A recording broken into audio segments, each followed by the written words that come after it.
Hi, everyone. My name is Jessie, and I have chosen to do my interview assignment with my good friend George.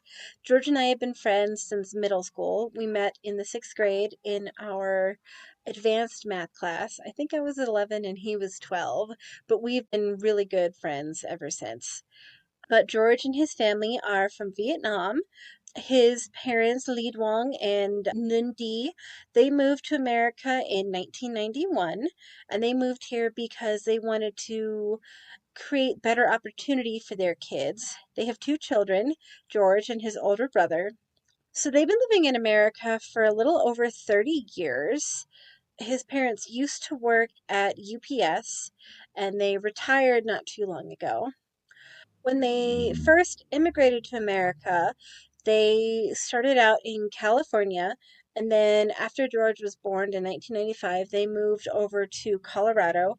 A lot of George's family still lives in California. I believe they go out to California at least once a year just to see everyone who's over there.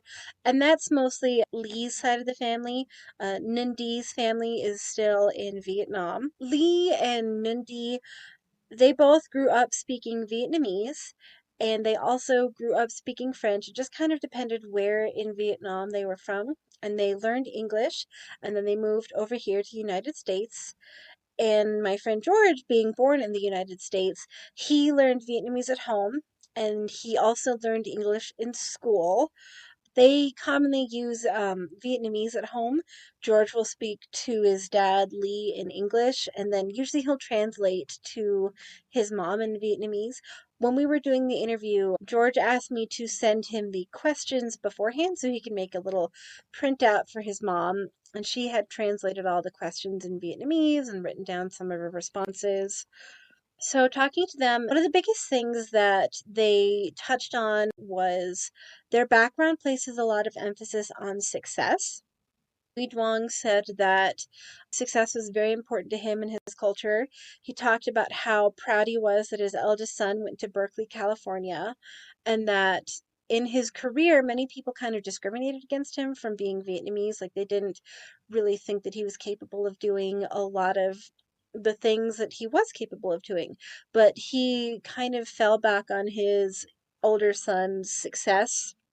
One of the customs that I thought was really interesting is the Duongs follow the Buddhist religious practices, and they keep an altar to their ancestors at home, and they celebrate a day of remembrance. It takes place in the third month of the lunar calendar. It's a day where they talk about their ancestors and their relatives and the people who have passed on in their lives.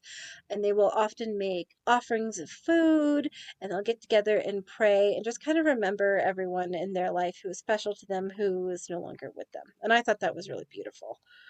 The Duongs experienced a lot of the healthcare in America. Nindi had a stroke a couple of years ago, and they said it was a very scary time for them because she didn't know that she was having a stroke until one day she could not get out of bed. And that was a big call to action for them. Ever since then, they've really become very focused on healthcare. And one of the biggest things that they try to do is prevent her from having another stroke. So they place a lot of emphasis on eating right, avoiding like sodium foods. They place a lot of emphasis on eating vegetables and rice and a little bit of meat and just healthy, well rounded meals. One of the things that we talked about was in Vietnam, a lot of times when someone is sick or ill, they don't usually go to the hospital. They have private hospitals in Vietnam and they can be very expensive. So, a lot of times, if someone is sick, they just stay home and they rely on their family. But here in America, because we have health insurance, they will go to one of their providers if something is going wrong. We also talked about how in Vietnam, people there still use a lot of plant based remedies. They said that they use some of that kind of medicine if someone is sick or they have a cold or something that's not terribly serious. They'll start by using home remedies first, but if they have a high fever or something is going wrong where they're really ill, that's when they kind of go and see a physician for that. One of the things that we talked about was in order to stay healthy, they're focused on preventative medicine, just making sure that they're going in for their annual physicals, eating right. Nundi said that she's got high blood pressure, so she really watches her salt intake. They also discussed going to preventative care at dental offices. One of the things that we discussed was the rising cost of medical treatment and how they were a little worried because currently they have Medicare. And Medicare is great because it does cover a large number of services, but it doesn't cover everything and it doesn't cover preventative services. So, one of the things that we talked about was that what keeps them out of going to the doctor most often is just the high cost. We also talked about, and I thought this was really interesting, we talked about how the providers that they see is most impacted by their location. They're very lucky that they live in an urban area, but in more rural areas, people don't have as much access to their doctors as someone living in an urban area would. Like, they could just kind of go anywhere and find a doctor who can take their insurance and treat them, but not very many people in rural areas do. And then we also kind of discussed how we don't have a lot of provisions for people who are elderly who need medical care. One of the things they recommended was a door to door service made up of nurse practitioners or nurses or physicians, just someone who could visit the elderly in their home.